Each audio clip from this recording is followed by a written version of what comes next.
Si Kim Chiu ay talagang tila blooming at masayang-masaya kapag kasama niya ang aktor na si Paolo Avellino.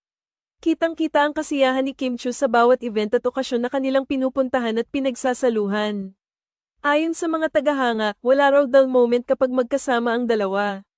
Bukod sa kanyang kahusayan sa pag-arte, kilala rin si Paolo Avellino sa kanyang pagiging maginoo at malambing na personalidad. Ang mga katangiang ito ang maaaring dahilan kung bakit komportable at masaya si Kim Chiu kapag kasama niya si Paolo Avellino.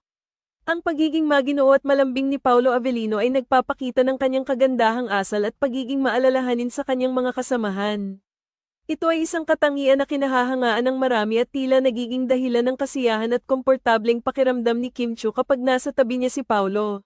Sa tuwing magkasama sila sa mga event at proyekto, tila nagbibigay ito ng positibong epekto sa buhay ni Kim Chiu. Makikita ang kasiyahan at pagkamangha ni Kim sa mga sandaling magkasama sila ni Paolo Avellino. Hindi lang sa kanyang kahusayan bilang aktor, kundi pati na rin sa kanyang kabaitan at likas na malumanay na personalidad, tila nagiging inspirasyon si Paolo sa kanyang mga kasamahan at taga-suporta.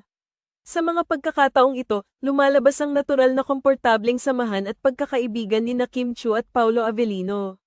Hindi hadlang ang kanilang trabaho bilang mga artista sa pagbuo ng tunay at positibong ugnayan sa isa't isa. Sa halip, ito pa nga ang nagiging pundasyon ng matibay na pagkakaibigan at respeto sa kanilang larangan. Ang presensya ni Paolo Avellino sa buhay ni Kim Chiu ay tila nagbibigay ng inspirasyon at kasiyahan sa kanyang personal na buhay at karera. Makikita sa tuwing sila'y magkasama na nagiging bukas at masigla ang puso ni Kim Chiu. Sa mga simpleng ngiti at mga titig, nahahayag ang tunay na kaligayahan na hatid sa kanya ng presensya ni Paolo. Bilang mga kilalang personalidad sa industriya ng showbiz, patuloy na bumibigkas ang kanilang pangalan at pagsasama sa mga event at proyekto. Ito ay patunay ng kanilang dedikasyon sa kanilang propesyon at sa kanilang mga tagahanga. Sa tuwing magkasama sila, hindi lamang sila nagpapakita ng kahusayan sa kanilang larangan, kundi nagbibigay din sila ng inspirasyon at pag-asa sa kanilang mga tagahanga. Sa kabuuan, ang samahan ni Kim Chiu at Paolo Avellino ay isang patunay ng tunay na pagkakaibigan at respeto sa kabila ng kanilang mga tagumpay at hamon sa industriya ng showbiz.